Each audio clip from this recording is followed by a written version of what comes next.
Where are you from originally, Bill?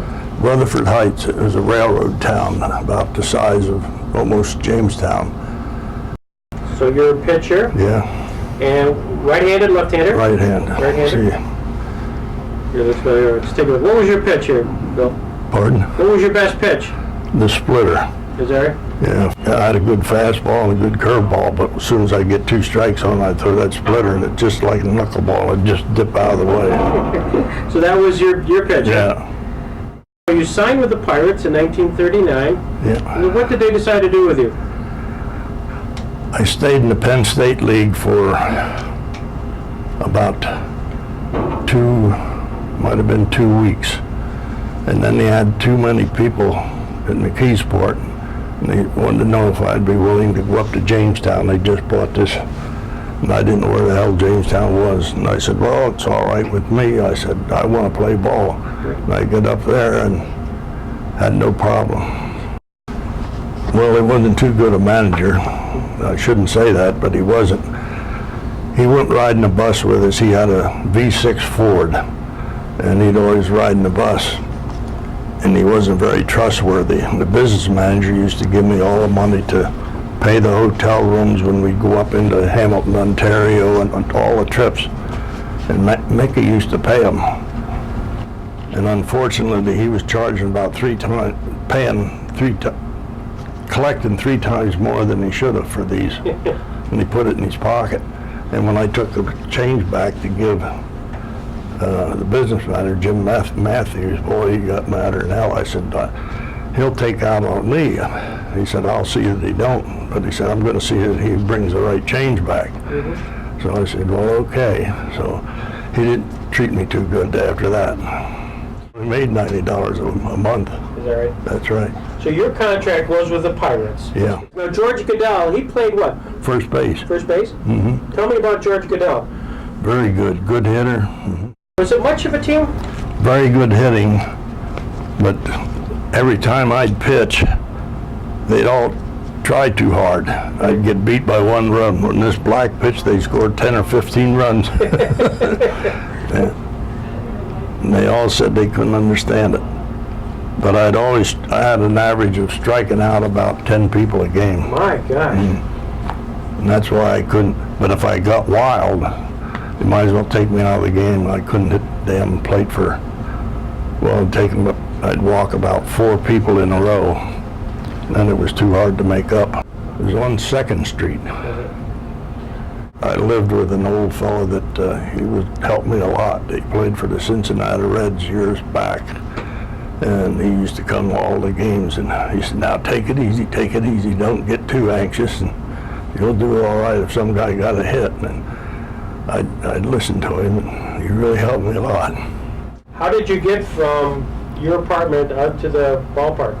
We had, there was a trolley running then. We used to run on the trolley, and the big amusement was at night, was the ball. We used to go every night because they didn't have any lights. And God, that was just a joy to just sit down and listen to her. Yeah. You could drink if you wanted to, but that time I didn't drink. The games were all played during the day. Yeah. Did you have much of a crowd? No. The biggest crowd would be maybe 1,500. Right. It was because it was right, most of them were working. Right. Sundays we did get a pretty good crowd. Particular day, in come the Pittsburgh Pirates. Right. And there was a scorecard of that right. day. And what did you think that here your heroes of the Pittsburgh Pirates were on the same field? Right. Rizzo was the outfielder. He's quite a home run hitter. In fact, he led the league for about 3 years in a row. Right. And Archie Vaughan and Guston was a third baseman. Archie Vaughan played first.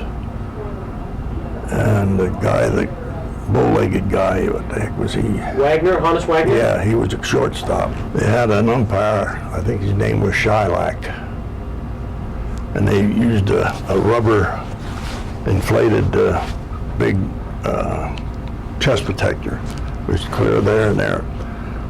So there was a guy on third base, and when the third baseman made a bad play, he went all the way from first to third, and he actually got into third base safe because he'd been out if he'd caught the ball. And I was coaching there, and I just got out of the way to let the ball go. And he stumbled, and he hit on the chest protector, and the chest protector told him his feet sticking straight up in the air. Oh, he was mad when he come back. And why the hell didn't you help me? I said, that wasn't for me to do. That's right. Yeah. George Goodell was the first baseman. Yeah. At second base, do you remember who he was? There was a couple there. One was Cam from Buffalo. Mm-hmm. We had a couple of them, but I don't know who the others were. And the shortstop was John Lucon. Right. And his brother's the one that played for Cincinnati, who was really hit over 300 every year. And among the other players, a guy named Peterson in center field. Yeah, he was right there from near Faulkner here. Mm-hmm. And then there was Barnhart. Yeah, he was from Maryland. And then there was He went up with the Athletics, the old Athletics. a guy named Taylor. Yep, Chuck Taylor. He was a boxer, and he was from right near Pittsburgh. There's a ballpark in Celeron, New York, Right. nearby. What'd you think of the park? Well, it wasn't too good accommodations. It was in an amusement park, and they didn't have any showers. If you wanted to, you can crawl in the tub. But I said, no, hell, I'll just wash off enough till I get back to the apartment. And then the left field line, that was just went forever, didn't it? Right. Clear up the lake. So nobody ever. But if you hit it, it didn't hit the tree, and they couldn't tell for sure how far. It was only a double, don't matter how far it went. And but a lot of them tried it. I was the only one that ever hit it that went right halfway up the tree. And there was a guy from, I think his name was Hayden Shoup. He could throw. I didn't win the game, but I hit a home run off, and just if there had been anybody on the base, I'd have won it. Were you a good hitter? Yeah, Did you, when you weren't pitching, did they use you? yeah, quite a few times. What I've been told is there was no fence in No the offense, outfield. no offense. You had to hit the ball in the tree, quite away from the water. As long as you hit the tree or hit the leaves in the tree, it was a home run, and that was a good 350 feet out there. As I'm looking at the field, here, the picture, and I see the fence, and then I see in the background, they had the roller coaster. Yeah. That was in right field. Right. So in right field, there was the roller coaster. Well, it was far enough out there, it was pretty tough to get a home run. If you hit one in the lake, no doubt about it. Right. Couple of left-handers hit him in there. Okay. Bradford had a good team. What was his name? The left-hander for the Braves? Spawn. Spawn. Yeah. They used to say Spawn and Sane and pray for rain. But Sane wasn't there, but Spawn was there. He had a good left-hander. So you saw Ward Spawn pitch at that? Oh yeah. What did you think of him then? He was tough, real tough. Was he about the best you'd seen at this level? Yeah.